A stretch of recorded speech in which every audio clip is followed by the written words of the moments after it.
I'd like to recognize, before I share my statement, because my tribute is on the program. You can read it, I'll share something different. And to recognize our parents in love. I have them here. If they don't mind, they can wave. My parents, mom and dad, please wave. Sharon's parents, please wave. Nicole's parents, please wave. Yes, thank you. Thank you so much for being here and for supporting us. Yeah, so I get to share my tribute to Mr. E.O., Elias Ochola. So first of all, you can imagine the first day I entered the house and I dyed my beard.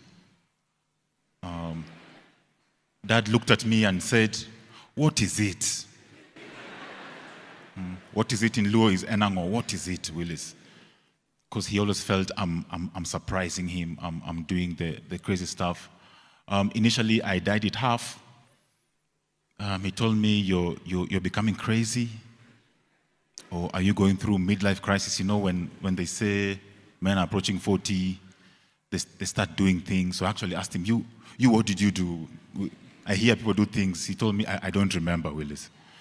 I don't remember what I did. But that's the man he was. That's the kind of banter that I had with him as his first child. I was a baby only for 1 year and a few months. I was born Feb 85. Dan was born June 86. And I remember my mom always telling me I had no time to be a child because there's another one coming.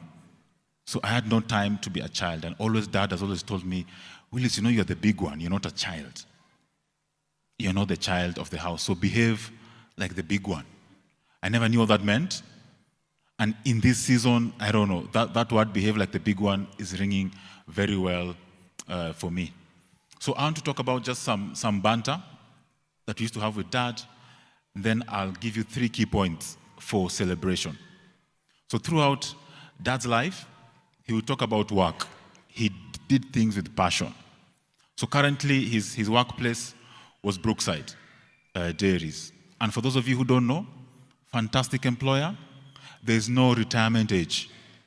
That's why he's 69 and still working there. So it's not a concern. He wasn't bored at Brookside. I used to ask him, "Hey, boss man, you don't want to retire?" I said, there you retire when you feel your brain is not active. And even if it's still there, Brookside can actually give you. So fantastic employer, I can say for free. And for us as a family, we are thankful for Brookside.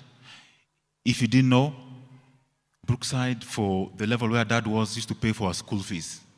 He used to tell us, just give me the invoice. I'll give it to Pauline.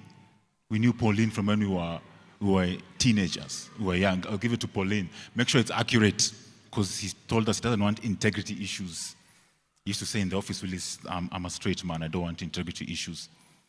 So for us, everywhere Dad worked, there was banter. So I want to talk about Brookside. Uncle Moses has rightly put it. Currently, I work in KCB. So Dad was so passionate about his job. Whenever we'd go for family trips, we are shopping, he would walk around, go to the fridge. And if it's badly labeled, he just takes a photo. The guys from Brookside understand. He just takes a photo. We ask him, "Boss man, people are on leave. It's 24th or it's 1st. You want to mess up a salesman's holiday." So take a picture, and then he would ask, "Why is this merchandise not organized?" Anytime, he loved his work. And that would cut across whether he was at Nakumat for 2 months. Then there was a small incident. And he didn't do interview. I think he was headhunted. He was at Tuzo, Nakumat, then Brookside, then before that, World Space, Johnson & Johnson, Sarah Coatings. So he's been a salesman all through his life. He loved to talk a lot. So at Brookside, he would talk about Brookside and would talk about his peers. I'm very happy I've seen Mr. John Gethy here, director. So he would talk about Mr. John Gaithy. He had a story about Mr. John Gaithy. John Gaithy, I think, if I'm not wrong, manufacturing, correct? Where the milk comes from. So he would tell us, Willis, I have a problem with John. Problem with John. Yeah, he's not supporting me. There are issues. I tell him to do things like this, change them. John tells me he'll support me. So, but he felt, so I used to ask him, why don't you have one-on-ones with John? And you've known John a long time. Why don't you just talk to him? He used to tell me, Willis, I don't know. I'll try to talk to him. The other person that we knew was Mr. Gatheru. Mr. Gatheru. Now, Brookside is a very serious employer. Before Mr. Gatheru, and if you incorporate, you'd be shocked, at Brookside, they would get annual salary increment without any performance appraisal. Just because your name is on the payroll, it's bumped up. So there's a guy called Gatheru who came, and we knew. Mr. Gatheru's background is the Big Four. I don't know if it's KPMG or PwC, but he came from those firms. So Mr. Gatheru looked at the accounts and said, these guys need to be sorted out. You need to build a sustainable business. So Dad talked about Mr. Gatheru. So he would say, hey, Willis, this young man, why is he stressing us? We told him, yeah, you guys are busted. It's time somebody looked at how you guys are supposed to be sustainable. So that's the kind of banter we had with Dad. We also had the late Heath, David Heath, for those of you in Brookside, the late, he was also, would talk about him. Also, the executive chairman. In our house, he's called MK. That's how we knew him, MK. And from when we were young, whenever he would receive a phone call, when he would write MK calling, he would bring the house to order, tell us, MK is calling. I need to pick his phone call, so we all have to be quiet. Because MK is calling. I really wish he was here for him to hear that. How Dad admired him and respected his work. Now that work ethic is something Dad passed on to each and every one of us. So I told you about KCB. I'm currently at KCB. So Dad, when he would do his little shopping, he would pass by Sarit Center or Westgate. And he liked using the card. He would support all of the things that we do.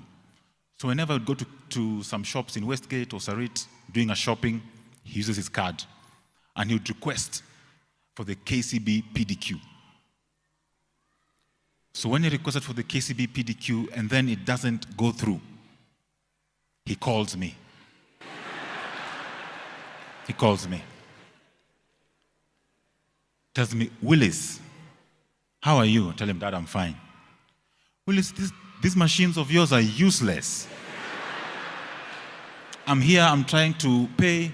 The cashier is telling me it's not working. They want to give me the other one, but I tell them I want to use KCB. Willis, can you sort it out? And that's the last time I'm talking about it. He told me, sort it out. So I would tell the channels team, because how KCB is organized, there's somebody in charge. I got that merchant's number. I told him, boss man, please ensure all PDQs around Westland, Sarit, please, are working.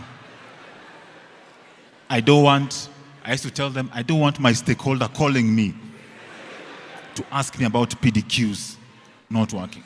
That's how passionate Mr. Ochola was about his work ethic, about what he did, the gym friends, you guys have heard what he's said, his classmates, and the story about interview and work ethic. Now, Mr. Ochola, because of his position, because of his influence, always told us, Willis, Ted, Diana, Nicole, you guys have to work hard. This world is rough. No handout, you guys have to work hard. When you're going for an interview, prepare yourself. I remember for my first interview, he told me, Willis, before you go for an interview, it was at Kenya Airways in 2008. So he got excited. Hey, Kenya Airways, that's awesome. So he told me, Willis, before you go for an interview, let me say it in Luo first, and then I'll translate. He said, Willis, the losri. That means go sort yourself. Go empty everything from your system. Make sure you're presentable. Make sure you're audible. When you're talking, Willis, you're audible. Someone is not struggling to listen to you. He would tell me, Willis, if I'm in an interview, then I can't hear you, I dismiss you, but I don't tell you. I'll just keep smiling at you, listen to what you're telling me, and score you confidence nil. That's the kind of man that he was.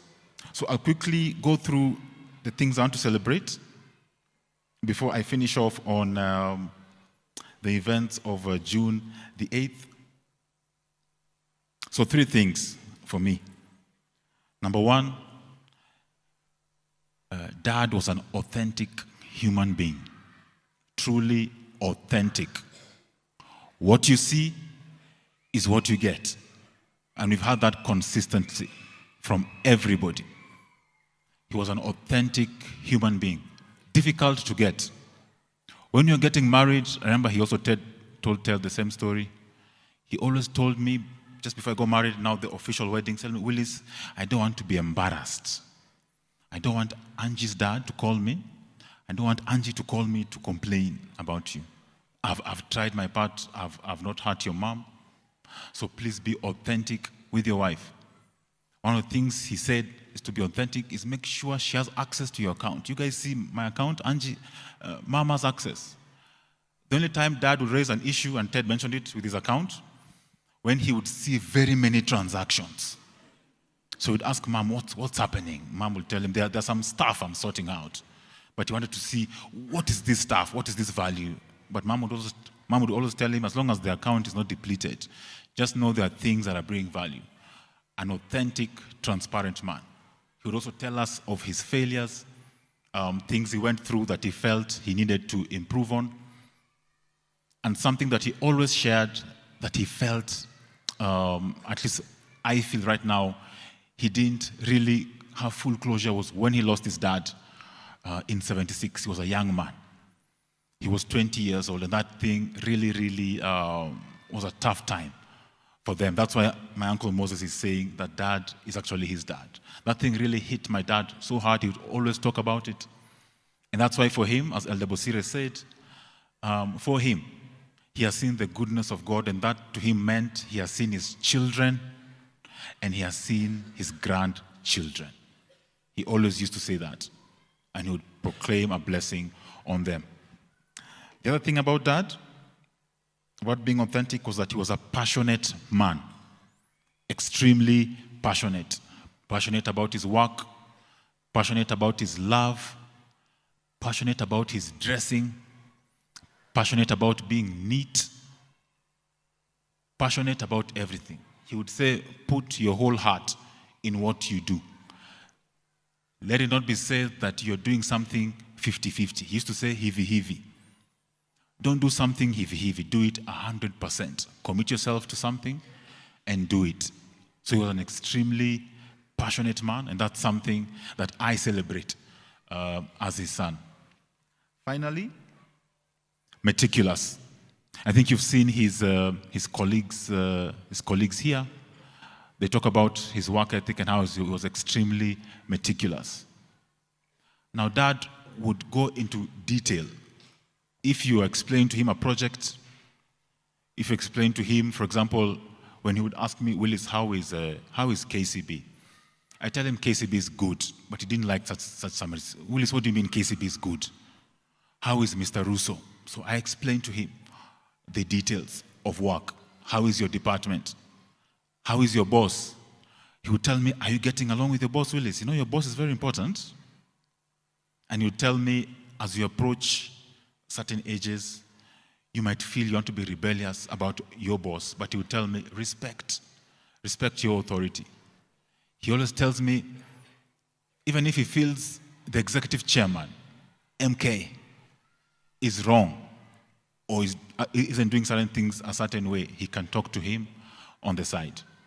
Brooks, I think the other person that comes to mind is Mr. Faiz Taib.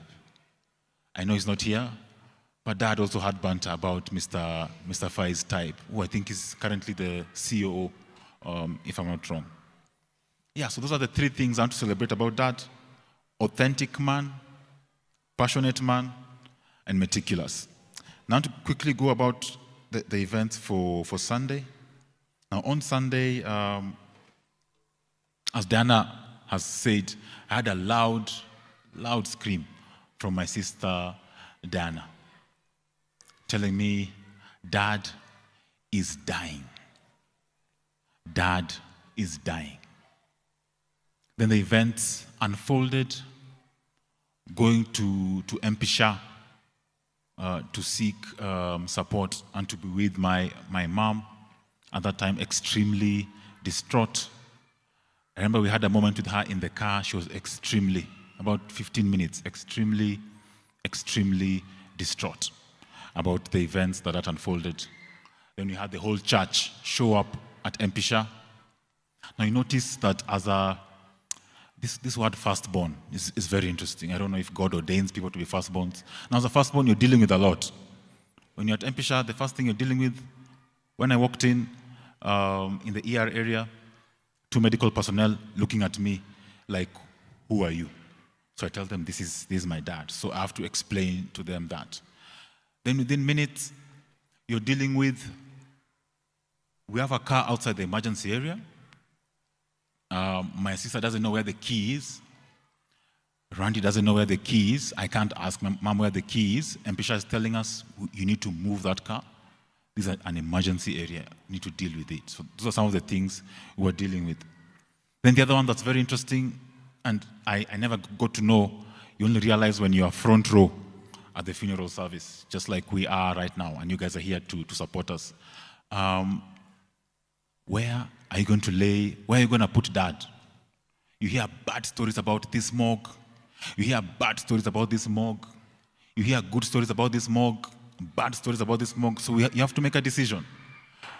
So all that is kicking in. At the same time, people are expecting you to mourn. I remember on that day, people are asking me, so Willis, how do you feel? Or Willis, eat something.